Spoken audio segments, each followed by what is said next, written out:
గౌరవనీయులు గౌరవ మంత్రివర్గ సభ్యులు శ్రీ నారా లోకేష్ గారు, సహచర మంత్రివర్గ సభ్యులు గౌరవనీయులు సత్యకుమార్ యాదవ్ గారు, వేదిక పైనున్న ప్రజాప్రతినిధులందరికీ,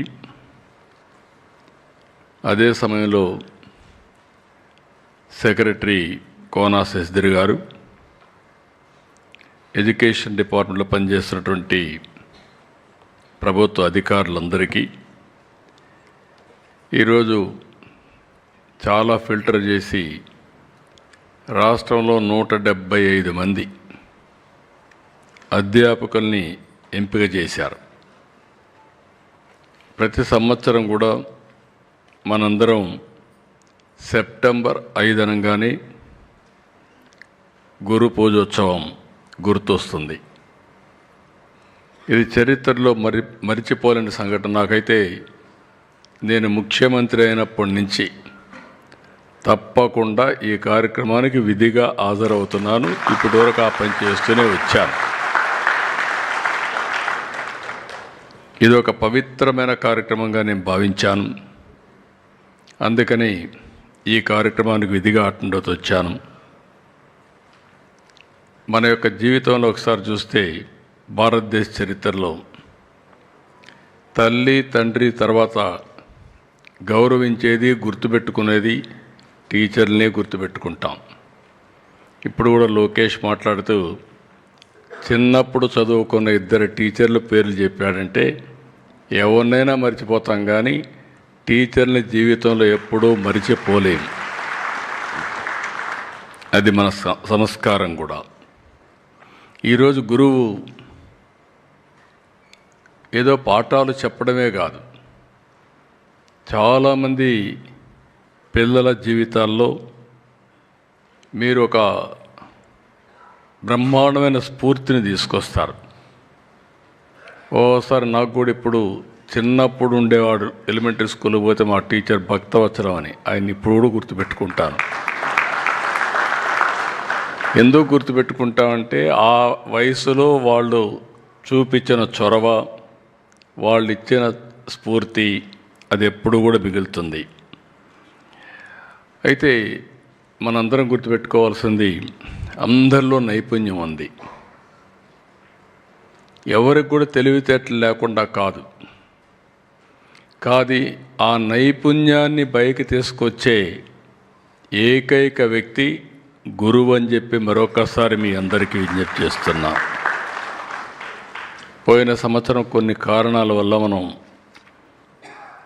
ఈ యొక్క టీచర్ డే జరుపుకోలేకపోయాం, బుడమేరు వరదల కారణంగా. అయితే తర్వాత మనం ఒక అకేషన్ తీసుకుని ఆ అకేషన్లో నేషనల్ ఎడ్యుకేషన్ డే రోజున ఉపాధ్యాయులకు అందరికీ అవార్డులు ఇచ్చాం. ఈరోజు ఇక్కడ వచ్చినప్పుడు నేను చూశాను 175 మంది. మీరు ఇచ్చిన సూచనలన్నీ బయట ఉన్నాయి, చూస్తూ వచ్చాను. నేను వచ్చేటప్పుడు ఒక మాట చెప్పాను, చాలా మంచి సూచనలు ఇచ్చారు. ఇమ్మీడియట్గా వీళ్ళందరి ఫోటోతో 175 మంది ఫోటోలతో ఒక బుక్ ఒకటి తయారు చేసి అన్ని స్కూల్స్ పంపించండి అని చెప్పాను. అలాంటి వినూత్నమైన ఆలోచనలకి మీరు నాంది పలికారు. నేను కూడా అనునిత్యం స్టూడెంట్ని, నేర్చుకుంటూనే ఉంటాను.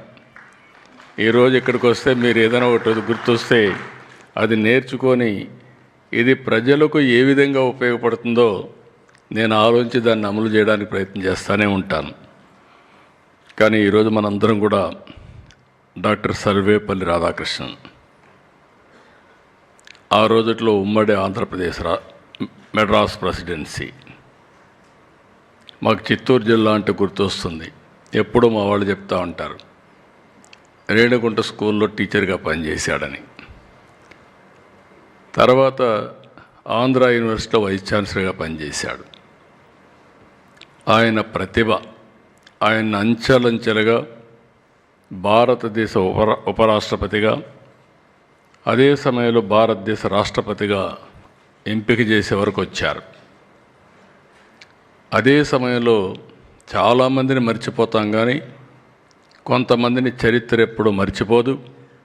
అందుకే టీచర్ అంటే టీచర్లకే ఆదర్శవంతమైన వ్యక్తి రాధాకృష్ణ. కాబట్టి మనం టీచర్ డే ఆయన పేరుతో గురు పూజోత్సవం జరుపుకుంటున్నాం. ఆయన ఒక మాట చెప్పాడు, విద్య యొక్క లక్ష్యం సంపాదనే కాదు, విద్య వివేకాన్ని, విమర్శనా శక్తిని అందించాలి. అక్షర జ్ఞానం అజ్ఞానాన్ని తొలగిస్తుంది అని డాక్టర్ రాధాకృష్ణ గారు చెప్పారు.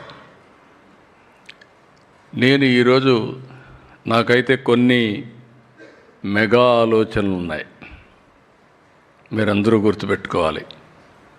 ఇప్పుడు లోకేష్ గారు ఒక మాట చెప్పారు, మామూలుగా రాజకీయ నాయకుల పిల్లలు చదువుకోరు, అతి గారాభంగా ఉంటారు.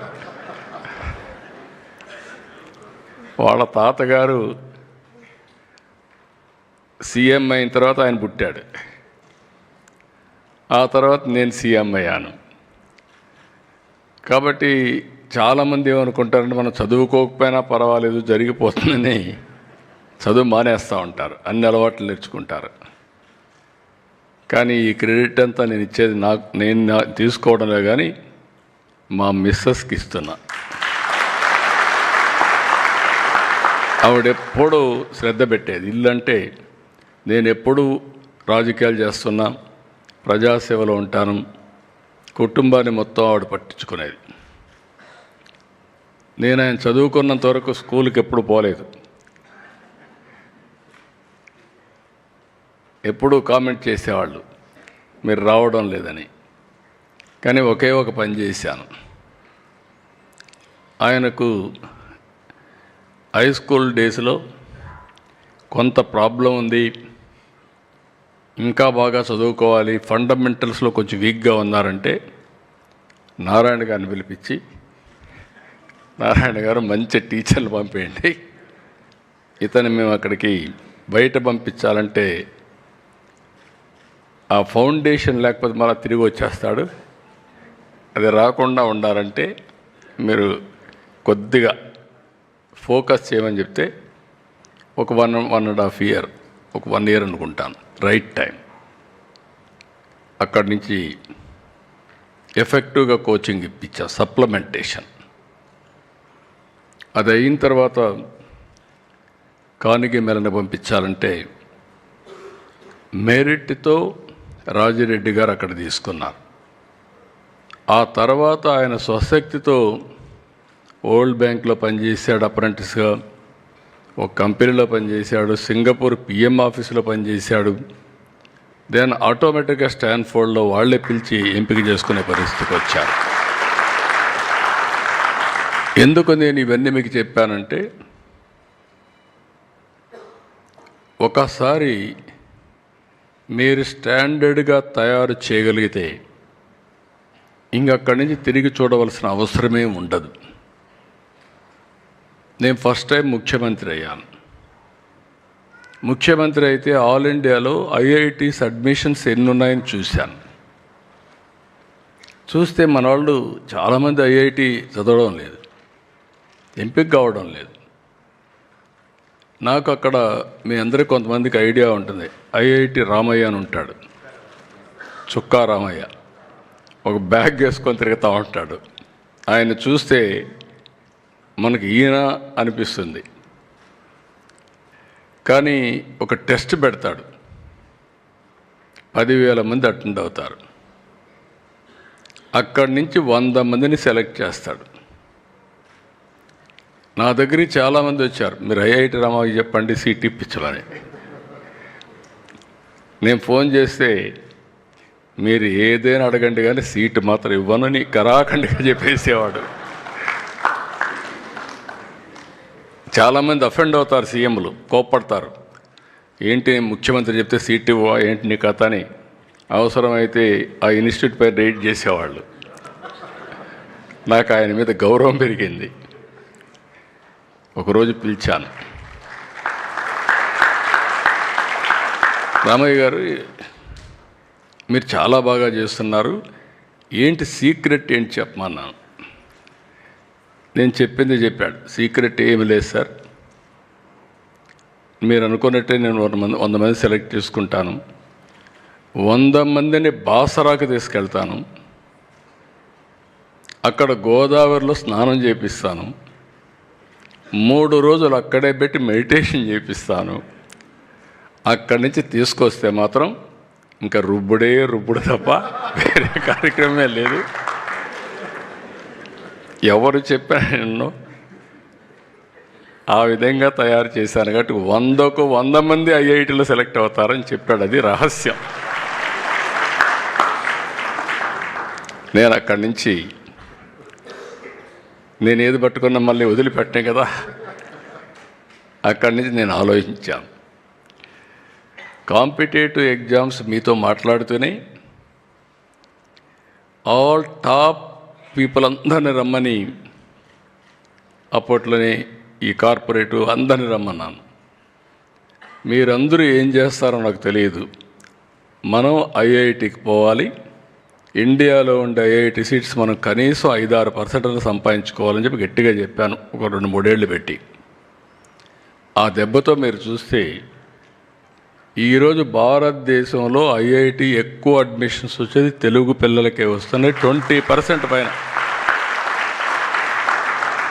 ఒక స్టేజ్లో బిట్స్ బిలాని వాళ్ళకు ఆశ్చర్యం వేసింది.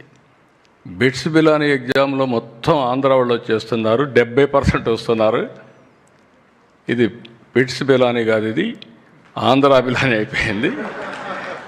ఏం చేయాలని మీరేదో డూప్లికేషన్ ఏదో చేస్తున్నారు కాబట్టి మార్కులన్నీ మళ్ళీ క్వాలిఫికేషన్స్ మారిస్తే కూడా మళ్ళీ అదే మరిగి వచ్చారు. అంటే ఒక్కసారి ఇంట్రెస్ట్ క్రియేట్ అయితే ఎట్లుంటుందో ఇది ఒక చరిత్రని మీ అందరికీ విజ్ఞప్తి చేస్తున్నా.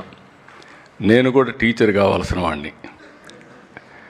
యూనివర్సిటీ చదివేటప్పుడు మా వైస్ ఛాన్సలరు నన్ను పిలిచి, నేనంటే అభిమానంగా ఉండేవాడు, నన్ను పిలిచి అడిగాడు, నువ్వంటే నాకు అభిమానం, మెరిట్ ఉంది, నువ్వు టీచర్గా చేరతానంటే ఎకనామిక్స్లో నేను ఇంటర్వ్యూ పెట్టి చేయగలుగుతానంటే నేను ఒకటే చెప్పాను మా వైస్ ఛాన్సలర్కి, నేను టీచర్గా చేరడం లేదు, నేను ఎమ్మెల్యేగా పోటీ చేస్తున్నాను అంటే నేను అప్పటికే నిర్ణయం చేసుకున్నాను అని చెప్పి, అంటే ఆయన ఒక మాట అన్నాడు, అందరూ లెక్చరర్ ఉద్యోగం అంటే మంచి ఉద్యోగం, మీకన్నా వారానికి 4 గంటలు పనిచేయాలి. యూనివర్సిటీలో ఇప్పుడే వల్లుకుమారి గారు వచ్చారు, 2-3 గంటలే ఉంటుంది టీచింగ్, మ్యాక్సిమం 3-4 గంటలు ఉంటుంది యూనివర్సిటీలో, రీసెర్చ్ ఎక్కువ వర్క్ ఉంటుంది అని చెప్తే, గ్యారంటీ గెలుస్తారంటే గెలవడమే కాదు మళ్ళీ గెలిచి వచ్చి నీతో మాట్లాడతానని చెప్పి వైస్ ఛాన్సలర్ చెప్పా. గెలిచా, 80లో మంత్రి అయ్యా, అక్కడి నుంచి 95లో సీఎం అయ్యారు. మీకు ఆ చరిత్ర తెలుసు. ఇక్కడ మీరు గుర్తుపెట్టుకోవాల్సింది, ఈరోజు ఈ రాష్ట్రంలో ఉండే టీచర్స్, నేను 95లో ముఖ్యమంత్రి అయినప్పుడు పేరెంట్స్ని టీచర్స్ని ఎక్కడికి పోయినా చెప్తూ వచ్చేవాడిని. అప్పుడు నేను ఒక విజన్ ఇచ్చాను, ఆ విజన్ ఐటీ. ప్రతి ఒక్క ఇంట్లో ఒక ఐటీని చదివించండి, వాళ్ళకు బ్రహ్మాండంగా భవిష్యత్తు ఉంటుందని చెప్పా.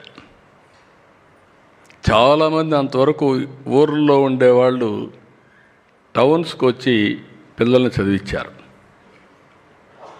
నేను ఇంకొక మాట కూడా చెప్పాను, మీ పిల్లలకు ఎంత డబ్బులు ఇస్తారు, ఎంత ఆస్తి ఇస్తారనే ముఖ్యం కాదు, మీరు బాగా చదివిస్తే మీరు ఊహించిన దానికంటే ఎక్కువ సంపాదించే శక్తి వాళ్ళకు వస్తుంది. అది తెలివితేటల వల్ల, నాలెడ్జ్ వల్ల, చదువు వల్ల వస్తుంది చెప్పేవాడిని.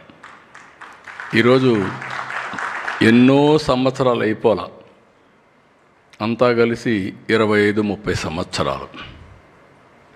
ఇక్కడ చదువుకున్న పిల్లలు ప్రపంచం మొత్తం వెళ్ళి, మీరు ఏ దేశానికైనా వెళ్ళండి ప్రపంచంలో, ఆ దేశంలో తెలుగు వాళ్ళు ఉంటారు. పాష్ లొకాలిటీకి వెళ్ళండి, గట్టిగా తెలుగులో అరిస్తే ఒక 50 మంది 100 మంది వస్తారు. ఈరోజు ప్రపంచం మొత్తం హయ్యెస్ట్ పర్ క్యాపిటా ఇన్కమ్ ఎవరు సంపాదిస్తున్నారంటే దానికి చిరునామా భారతీయులు. అందులో 33% తెలుగు జాతి. అది మనం కాంట్రిబ్యూట్ చేసిన విధానం. నేను టెక్నాలజీ మాట్లాడితే అందరూ ఎగతాళి చేసేవాడు ఒకప్పుడు. సెల్ ఫోన్ తిండి పెడుతుందా, ఉద్యోగం ఇస్తుందా అని ఎగతాళి చేశారు. ఈరోజు 6 మంది మాట్లాడారు. ఈ 6 మంది మాట్లాడిన వాళ్ళని చూస్తే టెక్నాలజీ ఉపయోగించి చాలా బ్రహ్మాండమైన పాపులర్ అయ్యారు. ఆ శ్రీధర్ లాంటి టీచర్లు అయితే ఆన్లైన్లో పెట్టి డబ్బులు తీసుకొని సంపాదించి స్కూల్ డెవలప్మెంట్ చేశారు. నాకు అందుకే ఇప్పుడు ఒక ఆలోచన వచ్చింది, మీరు వస్తూ ఉంటే మీరందరూ ప్రతి ఒక్క స్కూల్లో ఒక సోషల్ మీడియా ప్లాట్ఫామ్ ఒకటి పెట్టి మీరు చేసే పనులన్నీ సోషల్ మీడియాలో పెట్టి మీ పాత స్టూడెంట్స్ని మిగిలిన వాళ్ళని మీ ప్రాంతంలో ఉండే ప్రజలను కూడా దాంట్లో కానీ ఇన్వాల్వ్ చేసి చేయగలిగితే మీ స్కూల్కి ఎంత డబ్బులు కావాలంత డబ్బులు వస్తుంది, ఎంత నాలెడ్జ్ కావాలంత నాలెడ్జ్ వస్తుంది. సక్సెస్ అయిన పిల్లలను కూడా అల్యూమ్నా పిలిపించి కానీ మాట్లాడిస్తే వీళ్ళకి స్ఫూర్తి కూడా వస్తుంది. ఎప్పుడన్నా వచ్చినప్పుడు నెలకొకసారి 1 గంట 2 గంటలు వాళ్ళ దగ్గర టీచ్ చేయించగలిగితే, వాళ్ళ అనుభవాలు చెప్పగలిగితే బ్రహ్మాండంగా ముందుకు పోయే పరిస్థితి వస్తుంది. ఇక్కడ నేను మిమ్మల్ని కోరేది ఏంటంటే, నాకు ఒక అంబిషియస్ ప్లాన్ ఉంది. 2016లో మనకు రాష్ట్ర విభజన జరిగింది. అంతకుముందు నేను చాలా కష్టపడి ప్యాషన్తో హైదరాబాద్ని డెవలప్ చేశా. ఇప్పుడు హైదరాబాద్ వల్ల Telangana number 1 economy, highest per capita in the country Telangana, most liveable city in the country Hyderabad నగరం. ఇవన్నీ 100 సంవత్సరాలు కాదు, 25 సంవత్సరాల్లో జరిగింది. నేను 14-19లో కష్టపడ్డా, అన్నీ చేశా. కొన్ని కారణాలతో నేను అనుకున్న విధంగా మిమ్మల్ని రీచ్ కాలేకపోవచ్చు, రాజకీయం చేయకపోవచ్చు. నేను రాజకీయం చేసినంతవరకు నేను గెలుస్తూ వచ్చా. రాజకీయాలు కూడా నేను చేయాలి. అప్పుడే మళ్ళీ ఒక పబ్లిక్ పాలసీ వల్ల తెలుగువారిని ప్రపంచం మొత్తం హైయెస్ట్ పర్ క్యాపిటల్ ఇన్కమ్ వచ్చిందంటే, ఒక Telangana highest per capital income most liveable city అయిందంటే ప్రజలు నాకు అవకాశం ఇచ్చారు. 9 సంవత్సరాలు ఉన్నాను. నేను తీసుకున్న నిర్ణయాలన్నీ ప్రజా జీవితాల్లో మార్పులు వచ్చాయి. 1924 విభజన కంటే ఎక్కువ నష్టం జరిగింది మనకు. నేను I don't want to go to further details. కానీ 24లో మీరు కానీ ప్రజలు కానీ ఒక నమ్మకం పెట్టుకున్నారు. మేము ఎన్డీఏగా వస్తే 94% స్ట్రైక్ రేట్ ఇచ్చి గెలిపించిన సంఘటన నా జీవితంలో ఎప్పుడూ మర్చిపోలేను. మా నాయకుడు ఎన్టీ రామారావు గారు స్ట్రాంగ్గా ఉన్నప్పటికి కూడా, 94లో పెద్ద వేవ్ ఉన్నప్పటికి కూడా 26 గెలిచాం మేము. 26 ఓడిపోయాం. అంటే నిన్న 11 సీట్లు అపోజిషన్కి వచ్చాయి. అప్పట్లో 26 సీట్లు వచ్చాయి వాళ్ళకు. అప్పుడు కూడా ఇంత స్వీప్ రాలేదు. అలాంటిది వచ్చింది. అయితే ఈరోజు నా ఆలోచన ఏంటంటే, ప్రధానమంత్రి గారు నిన్న కూడా మీరు చూశారు, జిఎస్టీ రిఫార్మ్స్ తీసుకొచ్చారు. 5-18% ట్యాక్సేషన్కి వచ్చింది. 91లో ఆర్థిక సంస్కరణలు వచ్చాయి. 95లో ఐటీ రెవల్యూషన్ వచ్చింది. దాన్ని మనం అడ్వాంటేజ్ తీసుకున్నాం. ఆ తర్వాత మనకు డెమోగ్రఫిక్ డివిడెంట్ అడ్వాంటేజ్ వచ్చింది. సౌత్ ఇండియా ఇప్పుడు డిమినిష్ అవుతాం, మనం తగ్గుతూ వస్తూ ఉంది. అందుకే నేను ఇప్పుడు పాపులేషన్ మేనేజ్మెంట్ కూడా చెప్పాను. మీరు టీచర్స్ కాబట్టి మీకు ఐడియా ఉంటుంది. మీ స్కూల్లోనే 14 సంవత్సరాలు ఉండే పిల్లల సంఖ్య తగ్గుతూ వస్తూ ఉంది. చాలా దేశాలు ఈరోజు ఈ సమస్యను ఎదుర్కొంటున్నాయి. అందుకే నేను పాపులేషన్ మేనేజ్మెంట్ గురించి మాట్లాడాను. ఇంకొక పక్కన మీరు ఒకసారి చూస్తే నెక్స్ట్ జనరేషన్ రిఫార్మ్స్కి ముందుకు వెళ్తున్నాం. ఈరోజు ఏదైతే జిఎస్టీ రిఫార్మ్ వచ్చిందో దీనివల్ల వినియోగదారుల జీవితాల్లో చాలా వరకు వెసులుబాటు వస్తుంది, ఖర్చులు తగ్గుతాయి, అందులో పర్చేసింగ్ కెపాసిటీ పెరుగుతుంది వీళ్ళందరికీ. ఇంకొక పక్క మీరు చూస్తే ఇండస్ట్రీ కూడా డెవలప్ అవుతుంది. వికసిత్ భారత్ 2047 నాకు ఏమాత్రం అనుమానం లేదు, 2047కి భారతదేశం నెంబర్ 1 దేశంగా ప్రపంచంలో ఉంటుంది. ఆ శక్తి సామర్థ్యం మనకుంది. నేను ఇవన్నీ చెప్తే ఒకసారి నన్ను ఎగతాళి చేస్తూ ఉంటారు, ఈయన ఇట్లనే మాట్లాడతారని. కానీ మనం మాట్లాడి కన్విన్స్ చేయకపోతే ప్రజల్ని మనం నష్టపోతాం, మన పిల్లలు నష్టపోతారు. భారతదేశం నెంబర్ 1గా ఉంటే నా ఆలోచన ఒకటే, ఈరోజు మీరందరూ నాకు సహకరించాల్సిన అవసరం ఉంది. ప్రపంచంలో తెలుగు జాతి నెంబర్ 1గా ఉండాలని నా సంకల్పం, నా ఆలోచన, నా పట్టుదల కూడా. భారతదేశంలో ఆంధ్రప్రదేశ్ నెంబర్ 1 రాష్ట్రంగా ఉండాలి. ఈ రెండు జరగాలంటే మీ చేతల్లో ఉందని మరొక్కసారి మిమ్మల్ని అందరినీ విజ్ఞప్తి చేస్తున్నా. ఎక్కడో కాదు, ఆ రోజు ఒక సంకల్పం చేశాం, 25 ఏళ్ళు సాధించాం. ఈరోజు 2025 2047 22 సంవత్సరాలు మనందరం దృష్టి పెట్టి చేయగలిగితే ఇది సాధ్యం అవుతుంది. నా జీవితంలో చాలా మార్పులు చూశాను. మీరు ఒకసారి చూస్తే ఒకప్పుడు ఎడ్యుకేషన్లో గవర్నమెంట్ స్కూల్స్ ఉండేటివి కాదు. నేను 3 కిలోమీటర్లు ఎవ్రీ 1 కిలోమీటర్కి ఎలిమెంటరీ స్కూల్, 3 కిలోమీటర్లకు అప్పర్ ప్రైమరీ స్కూల్, 5 కిలోమీటర్లో హై స్కూల్, ఎవ్రీ మండలం junior engineering college, every revenue డివిజన్కి ఒక ఇంజనీరింగ్ కాలేజ్, ఎవ్రీ జిల్లాకు ఒక మెడికల్ కాలేజీని ఫస్ట్ టైం భారతదేశంలో తీసుకొచ్చాం. ఆ తర్వాత నెంబర్ ఆఫ్ కాలేజెస్ ప్రమోట్ చేశాం. నాకు బాగా జ్ఞాపకం, రంగారెడ్డి జిల్లా మొత్తం 20 హై స్కూల్స్ ఉండేటే కాదు. ఈ అభివృద్ధి వల్ల రంగారెడ్డి జిల్లాలో 200 ఇంజనీరింగ్ కాలేజీలు వచ్చాయి over a period of time.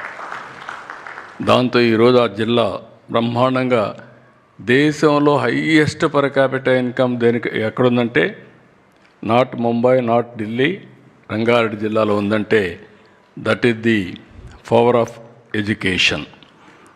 ఈ రెండే కాకుండా ఈరోజు ఇంకొక పక్క మీరు చూస్తే ఇప్పుడే మినిస్టర్ గారు రైట్లీ మెన్షన్,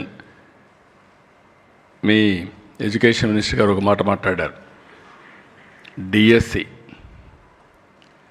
నేను ఎప్పుడు కూడా ఏ డిపార్ట్మెంట్లైనా డిలే చేస్తాను, కానీ ఎడ్యుకేషన్లో మాత్రం రిక్రూట్మెంట్ ఎప్పుడూ నేను డిలే చేయలే.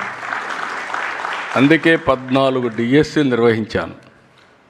మొన్న కూడా మొదటి సంతకం మెగా డిఎస్సికి పెడితే ఎక్కడా చిన్న పొరపాటు లేకుండా సమర్థవంతంగా నిర్వహించిన ఎడ్యుకేషన్ డిపార్ట్మెంట్ని, మంత్రిని మనస్ఫూర్తిగా అభినందిస్తున్నా, కంగ్రాచులేషన్ తెలియజేస్తున్నా. ఇక్కడ ఉండే మీలో చాలామంది నేను పెట్టిన డిఎస్సీలోనే వచ్చి ఉంటారు. అవునన్నాడు చేలిపోయాకెత్తండి. కంబైన్ ఆంధ్రప్రదేశ్లో కూడా మీరు గుర్తుపెట్టుకోవాలి. ఇవన్నీ వచ్చిన తర్వాత ఈరోజు అలాంటి టీచర్స్ని ఇంకొక పక్క కూడా మీరు ఆలోచిస్తే నాకు మీతో చాలా సంస్కరణలు కూడా తీసుకొచ్చాను. ఒకప్పుడు ఎడ్యుకేషన్ డిపార్ట్మెంట్ జిల్లా పరిషత్తుల్లో ఉండేది, మున్సిపాలిటీస్లో ఉండేది. మీకు జ్ఞాపకం ఉంటాయి, ZP chairman transfer ZP chairman చేసేవాడు.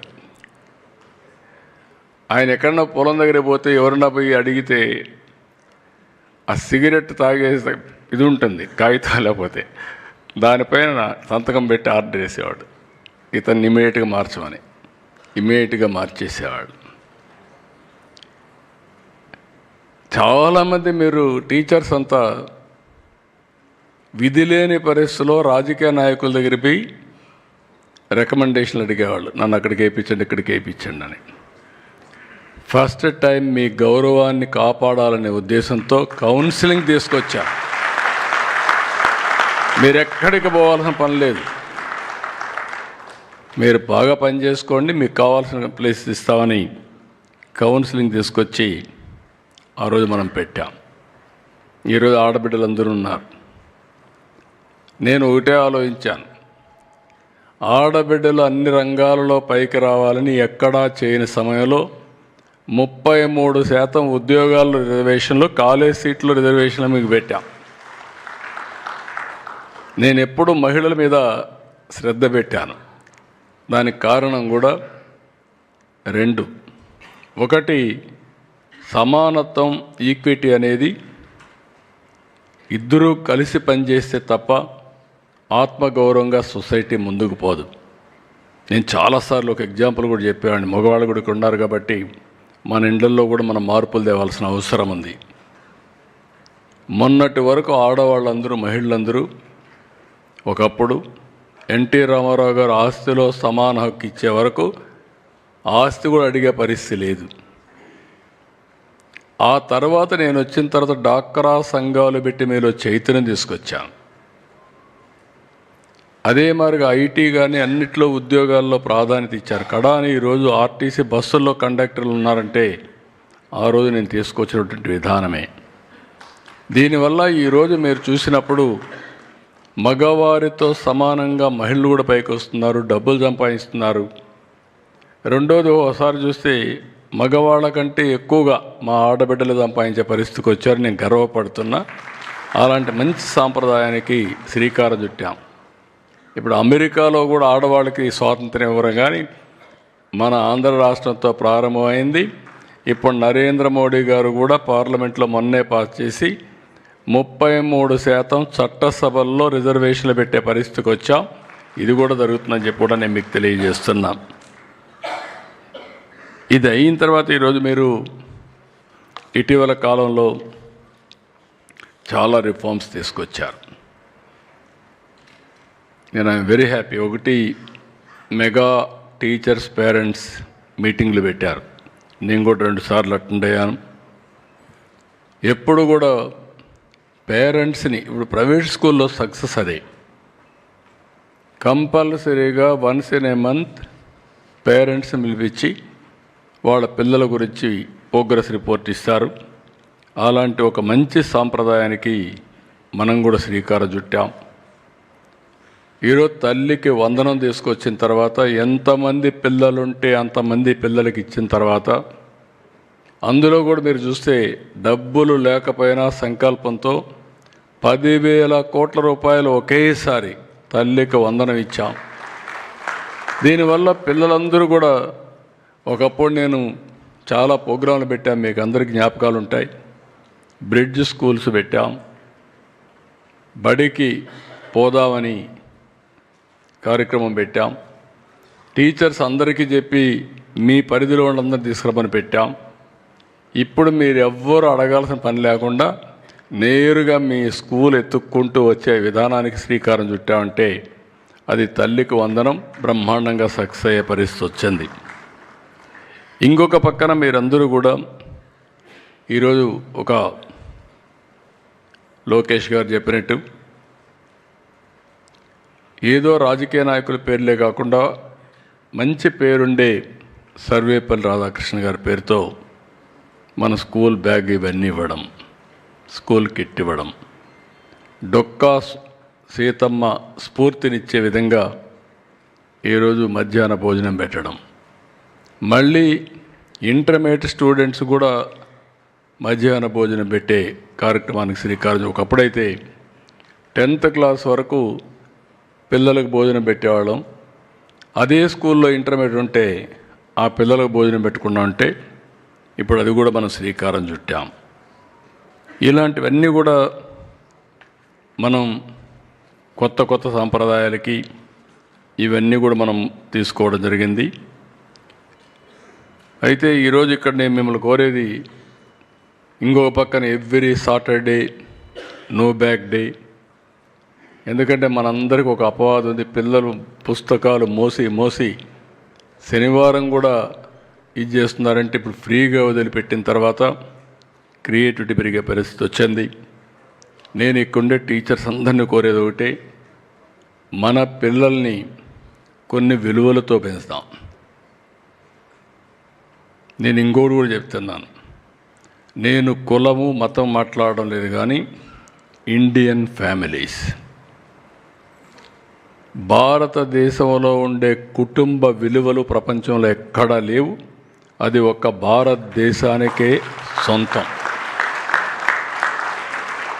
భార్యాభర్తని గౌరవించుకోవడం, పిల్లల కోసం పనిచేయడం, మనం ఎంత కష్టపడినా ఇంటికి పోయి కుటుంబ సభ్యులతో గడిపితే పడిన కష్టాన్ని మర్చిపోవడం, ఇలాంటి విలువలతో కూడినటువంటి కుటుంబ వ్యవస్థ మనకు ఉండడం మనందరికీ గర్వకారణం. ఈ విలువల్ని మనం కాపాడుకోకపోతే రాబోయే రోజుల్లో కూడా చాలా ఇబ్బందులు వస్తాయి. సంపద అవసరం, అదే సమయంలో విలువలు కూడా చాలా అవసరం. ఈ రెండు కాపాడుకోగలిగితే మనం ఏదైనా సాధిస్తామని చెప్పి కూడా నేను మీకు తెలియజేస్తున్నా. ఇంకొక పక్కన ఈరోజు మీ జీతాలు అవన్నీ కరెక్ట్గా ఇస్తున్నాం, కానీ ఇంకా ఆర్థిక ఇబ్బందులు ఉన్నాయి. నేను ఏ పరిస్థితిలో ముఖ్యమంత్రి అయ్యానో మీకు అందరికీ ఐడియా ఉంది. ఒక పక్క ప్రజలకు హామీ ఇచ్చాం, సూపర్ 6 ఇచ్చాం. ఉద్యోగస్తులను కూడా నేను ఎప్పుడూ ముఖ్యమంత్రిగా ఉన్నా ఉద్యోగస్తులకు ఎప్పుడూ ఇబ్బంది రాలేదు, రానివ్వను. మళ్ళీ భవిష్యత్తులో కూడా ఏ విధంగా చేయాలో అవన్నీ ఆలోచించుకొని అన్ని విషయాల్లో మీరు ఏ ఆస్పిరేషన్ పెట్టుకున్నారో అవన్నీ ఫుల్ఫిల్ చేసే బాధ్యత మేము తీసుకుంటానని చెప్పి కూడా నేను మీకు తెలియజేస్తున్నా. ఇక్కడ ఒక విషయం చెప్పి, we are all very very inspiring time. నేను ఈ మాట మీ అందరికీ వాడుతున్నా. ఈరోజు మేము చాలా ప్రోగ్రాములు ఇచ్చాం. మా మహిళలు అయితే, మా టీచర్లు అయితే మగ టీచర్ల కంటే మా మహిళా టీచర్లకి ఒక అడ్వాంటేజ్, ఆర్టీసీ బస్సులు కూడా ఫ్రీ కాబట్టి ఫ్రీ ట్రావెలింగ్ రావచ్చు స్త్రీశక్తి కింద. అలాంటి వినూత్నమైన గ్యాస్ కూడా పేదవాళ్ళందరికీ కూడా గ్యాస్ కూడా ఇచ్చాం. నేను ఎందుకు ఈ మాట వాడానంటే ఇన్స్పైరింగ్ టైం అని. ఈరోజు ఒకప్పుడు ఐటీ చాలామందికి అర్థమయ్యేది కాదు. ఈరోజు ఐటీ అనేది రియాలిటీ అయిపోయింది. మీరందరూ కూడా ఐటీ ఇష్టం ఉన్నా లేకపోయినా ఐటీ కూడా నేర్చుకోవాలి. మీ జీవితాల్లో బాగా అంటే సులభతరంగా ఉండాలంటే ఐటీ కూడా నేర్చుకోవాలి. ఇప్పుడు ఈ 6-7 మంది చూస్తే అందరూ కూడా ఐటీ నేర్చుకొని వీడియోలు తయారు చేశారు, సబ్జెక్ట్స్ తయారు చేశారు, సోషల్ మీడియా ఉపయోగించారు, బ్రహ్మాండంగా ముందుకు పోయారు. ఈరోజు గవర్నమెంట్ కూడా మీరు చూస్తే టోటల్గా గవర్నమెంట్ మొత్తం కంప్యూటరైజ్ చేశాం. కంప్యూటర్ ఇది కూడా ఇన్ఫర్మేషన్, దీన్ని ఒక డేటా లేక్ కూడా తయారు చేశాం. సెంట్రల్ గవర్నమెంట్, స్టేట్ గవర్నమెంట్స్ అన్నీ కూడా పెట్టి. రెండోది మీరు చూస్తే ఏఐ వచ్చింది. We are going for quantum computing. ఈ క్వాంటమ్ కంప్యూటింగ్ ఇవన్నీ వచ్చిన తర్వాత క్యాలిక్యులేషన్ కానీ అదే మరి ఎప్పటికప్పుడు అనలైజ్ చేయడం కానీ చాలా ఈజీ అయిపోయింది. ఒకప్పుడు సెటిలైట్ అంటే మనందరం ఏదైతే మన వాళ్ళు ఒక రాకెట్ లాంచ్ చేస్తే దాన్ని ఆశ్చర్యంగా చూసే పరిస్థితి ఉండేది. ఇప్పుడు ప్రైవేట్ అంతా కూడా వచ్చేసాయి. మన స్టేట్లోనే కాళహస్తి దగ్గర స్పేస్ సిటీ ఎస్టాబ్లిష్ చేస్తున్నాం. చాలా వరకు అమెరికాలో స్పేస్ ఎక్స్ ఉంటే ఇండియాలో స్పేస్ సిటీ క్రియేట్ చేసి అమెరికాతో సమానంగా ముందుకు పోయే పరిస్థితికి వస్తున్నాం. ఇప్పుడే మన మిత్రులు మాట్లాడారు డ్రోన్. ఈరోజు ఓర్వకల్లో డ్రోన్ సిటీ క్రియేట్ చేస్తున్నాం. డ్రోన్ సిటీ క్రియేట్ చేసి అక్కడ పైలట్స్ అంతా ట్రైన్ చేసి డ్రోన్స్ మ్యానుఫ్యాక్చరింగ్ కూడా తయారు చేస్తాం. డిఫెన్స్కి రాబోయే రోజులు సివిలియన్ అప్లికేషన్స్ అన్నిటి డ్రోన్స్ వస్తాయి. ఇంకొక పక్కన మీరు చూస్తున్నారు సీసీటీవీ కెమెరాలు వచ్చేసాయి. ఎవరైనా తప్పు చేయాలంటే తప్పు చేసే ముందే మనం పట్టుకునే పరిస్థితి వస్తూ ఉంది. ఐఓటీస్ వచ్చాయి, సెన్సార్స్ వచ్చాయి, వేరబుల్స్ వచ్చాయి. ఈరోజు రియల్ టైంలో డేటా 42 పారామీటర్స్ కలెక్ట్ చేసి రియల్ టైంలో ఇవన్నీ కూడా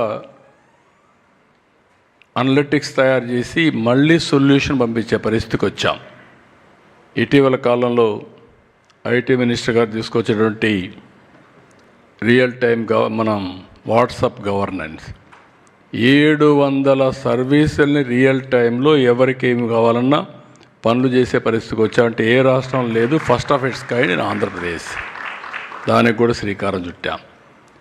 నేను ఎందుకు ఈ మాట వాడానంటే మీ అందరితో, ఒకప్పుడు కరెంటు లేని పరిస్థితి నుంచి మన ఇంటి పైనే కరెంటు తయారు చేసుకునే పరిస్థితికి వచ్చాం పొల్యూషన్ లేకుండా. అదే మరి అగ్రికల్చర్లో రెవల్యూషనరీ మార్పులు వచ్చే పరిస్థితికి వస్తూ ఉంది. అంటే ఇవన్నీ కూడా ఒకప్పుడు రోడ్లు అధ్వానంగా ఉంటే ఇప్పుడు రోడ్లన్నీ కూడా నేషనల్ హైవేస్ అయితే బెస్ట్ నేషనల్ హైవేస్ వచ్చే పరిస్థితికి వచ్చాయి. ఇంకా రాను రాను ఒక 20-30 సంవత్సరాల్లో మీరు ఊహించినటువంటి అభివృద్ధి జరుగుతుంది. దీనికి భావితరాల జనరేషన్ ఇప్పుడు యంగ్స్టర్స్ ఎవరున్నారో వాళ్ళని మీరు ఆ దిశగా తయారు చేసే బాధ్యత మీరు తీసుకోవాల్సిన అవసరం ఉంది. ఇప్పుడు నేను అది కూడా ఒకసారి ఎడ్యుకేషన్ డిపార్ట్మెంట్ కోరుతున్నా. అందరు టీచర్స్ అందరిని అపాయింట్ చేసిన తర్వాత మీ సిలబస్ను కూడా మీరు రీరైట్ చేసుకోవాలి. ఏదో 15 ఏళ్లకు ఒకసారి సిలబస్ ఉంది అదే చెప్తా ఉంటాం అంటే ఫీల్డ్లో జరిగేది ఒకటి, మీరు చెప్పే విద్య ఒకటి. ఈ రెంటికి మిస్ మ్యాచ్ ఉంటుంది. ఏదైతే రేపు సమాజానికి అవసరమో ఎలాంటి మార్పులు చేర్పులు వస్తాయో అవన్నీ గుర్తుపెట్టుకొని అది చిన్నప్పటి నుంచి కానీ మీరు ఫౌండేషన్గా వేయగలిగితే బ్రహ్మాండమైన ఫలితాలు వస్తాయి. రెండో విషయం కూడా నేను చూస్తున్నాను, ఇప్పుడు మీకు వర్తిస్తుంది, నాకు వర్తిస్తుంది. మా ఇంట్లో దేవాంశ్ ఉన్నాడు. వాడు చెప్పేది నాకు అర్థం కాదు. అంటే నాకంటే ఫాస్ట్గా నాలెడ్జ్ ఎకానమీకి వెళ్ళిపోతున్నారు. అలాంటి పరిస్థితుల్లో మీ స్టూడెంట్స్ ఫాస్ట్గా ఉండి టీచర్స్ వెనకబడితే మిస్ మ్యాచ్ వచ్చేస్తుంది. It is a challenge for you, it is a challenge for me, for everybody.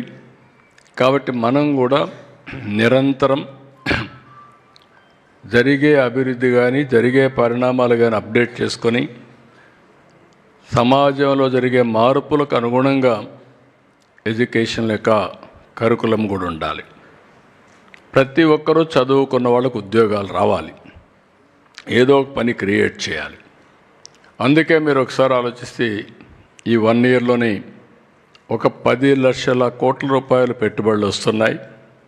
బయట వాళ్ళు వచ్చే పని లేకుండా ఇక్కడే మీరు వొకేషనల్ కోర్సెస్ దగ్గర నుంచి అన్ని కోర్సెస్ మీరు చేయగలిగితే దానివల్ల మన పిల్లలు బాగుపడతారు. ఇంకొక పక్కన మీరు ఒక విషయం గుర్తుపెట్టుకోవాల్సిన అవసరం ఉంది. భవిష్యత్తులో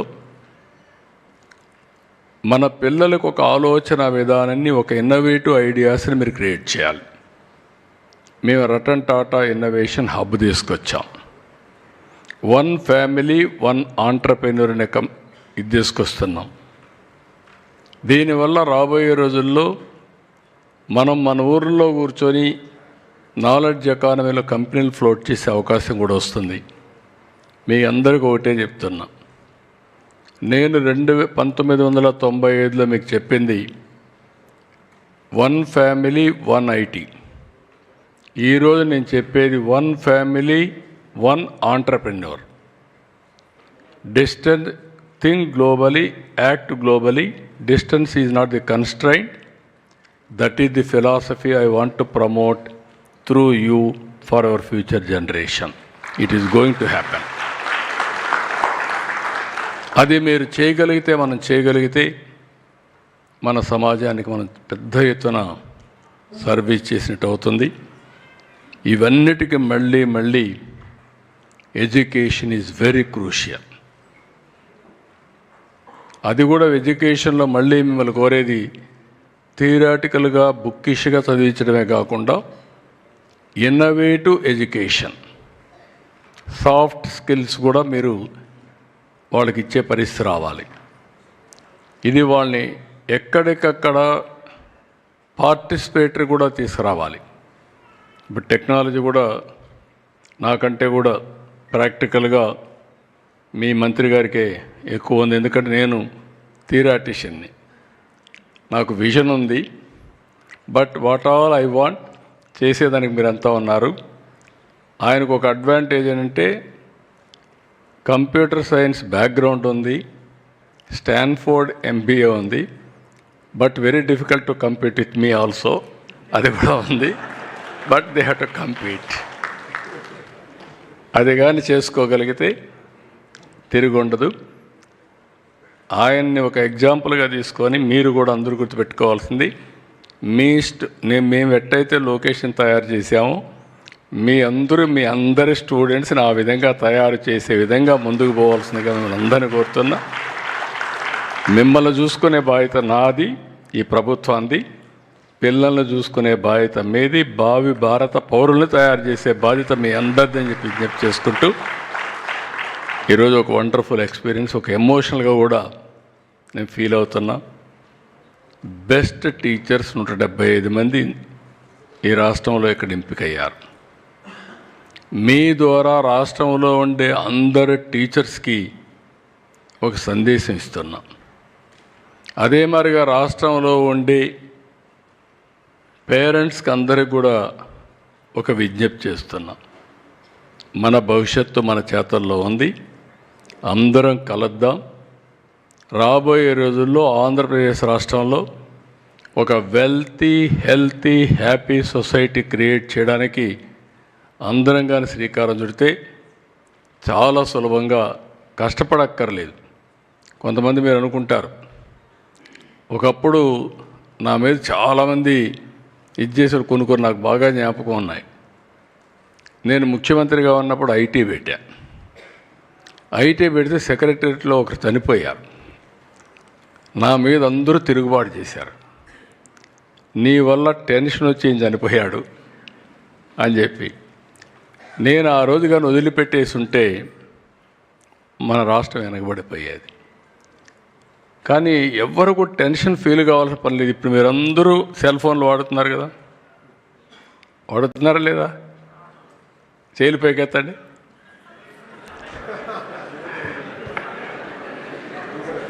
నేను ఈ మధ్య జోకింగ్గా చెప్తున్నా, ఒకప్పుడు నన్ను విమర్శించారు సెల్ ఫోన్ గురించి. అప్పుడు నేను మీకు అందరికి జ్ఞాపకం ఉంటాయి, టీచర్స్గా నేను సెల్ ఫోన్ మాట్లాడి సెల్ ఫోన్ తిండి పెడుతున్నానేవాళ్ళు. నేను కాదు, సెల్ ఫోన్ లేకపోతే కష్టం, ఇవన్నీ రావాలనేవాడిని. ఆ విమర్శలన్నీ తట్టుకున్నాను. నేను ఆ రోజు ప్రధానమంత్రికి కూడా చెప్తే, నువ్వు అన్నీ చెప్తున్నావు, డబ్బులు ఎక్కడ అనేవాడు. ఏదైతే టెలికమ్యూనికేషన్ డీరెగ్యులేషన్ అడిగితే ఫైనల్గా డబ్బులు లేవన్నారు, చేసిన తర్వాత అందులో స్కామ్ వచ్చింది, 2G స్కామ్. అది అప్పట్లో 2 లక్షల కోట్లు. ఇలాంటివన్నీ వెల్త్ క్రియేట్ చేయడం ఇవన్నీ. ఈరోజు మిమ్మల్ని చూస్తే అది గుర్తొస్తుంది నాకు. వైఫ్ ఇంట్లో లేకపోయినా భర్త ఉండగలుగుతాడు, భర్త లేకపోయినా వైఫ్ ఉండగలుగుతుంది. సెల్ ఫోన్ లేకపోతే ఇద్దరు ఉండలేరు. It is a reality. All in all. అందరికీ ఇప్పుడు ఇక్కడ పెట్టుకున్నాను ఫోను. ఎందుకు పెట్టుకున్నానంటే టైం చూసుకోవడానికి, ఎంత టైం మాట్లాడాను. ఎవ్రీథింగ్ మనకంతా కూడా సెల్ ఫోన్ అనేది ఒక లగ్జరీ కాదు, ఇది ఒక మెకానిజం. దీనివల్ల మనం అంతా కూడా ఏ పని కావాలని చేసుకునే పరిస్థితికి వచ్చాం. చాలా సంతోషం. మళ్ళీ 1 ఇయర్లో మిమ్మల్ని కలుస్తాను. లెర్నింగ్ స్కిల్సే కాకుండా ఏ దీంట్లో కూడా నేను ఒకటే ఆలోచిస్తున్నా, నాకంటే ఇంకొక రాష్ట్రం బాగు చేస్తుందంటే నేను సహించలేను. నాకు అసూయ. అక్కడి నుంచి నాకు ఫ్రస్ట్రేషన్ ప్రారంభమవుతుంది. అదే నన్ను ఈ స్థాయికి తీసుకొస్తూ ఉంది. అందుకే నేను మీ అందరి దగ్గర కోరుకున్నది ఒకటే, మన పిల్లలు భారతదేశంలో ఎడ్యుకేషన్లో నెంబర్ 1 చేసే బాధ్యత మీది. దానికి ఏం కావాలో అలాంటి ఎన్విరాన్మెంట్ క్రియేట్ చేసే బాధ్యత నేను తీసుకుంటానని చెప్పి తెలియజేసుకుంటూ, ఈ చిన్న కోరికని మీరందరూ మన్నించాల్సిందిగా మరొకసారి కోరుకుంటూ, ఈరోజు వండర్ఫుల్ మీటింగ్, వండర్ఫుల్ డే. అందరికీ మనస్ఫూర్తిగా బెస్ట్ టీచర్స్కి అందరికీ అభినందనలు తెలియజేస్తూ, రాష్ట్రంలో ఉండే ప్రతి ఒక్క టీచర్ కూడా ఇదే మరి ఇన్నోవేటివ్గా ముందుకు రావాల్సిందిగా అందరినీ కోరుకుంటూ వస్తారని చెప్పి ఆశిస్తూ, అదే మరి మీ అందరికీ మరొకసారి హ్యాపీ టీచర్స్ డే. అందరికీ శుభాకాంక్షలు. థ్యాంక్ యూ అనండి. చాలా సంతోషం సార్, మీ యొక్క అనుభవాలను మా అందరితో పంచుకొని ఈనాటి కార్యక్రమాన్ని ఉద్దేశించి తమ అమూల్యమైనటువంటి సందేశాన్ని అందించినటువంటి గౌరవ ముఖ్యమంత్రి వర్యులు గౌరవనీయులు శ్రీ నారా చంద్రబాబు నాయుడు గారికి మరొకసారి మీ అందరి కరతాళ ధ్వనుల మధ్య వారికి ప్రత్యేకమైనటువంటి ధన్యవాదములు తెలియజేస్తూ ఉన్నాం. ఈరోజు మనం ఒక ప్రత్యేకమైనటువంటి ఘనతకు సాక్ష్యంగా ఉన్నాం. జూలై 10, 2025 ఆంధ్రప్రదేశ్ రాష్ట్రంలో జరిగిన మెగా పేరెంట్ టీచర్ మీటింగ్ 2.0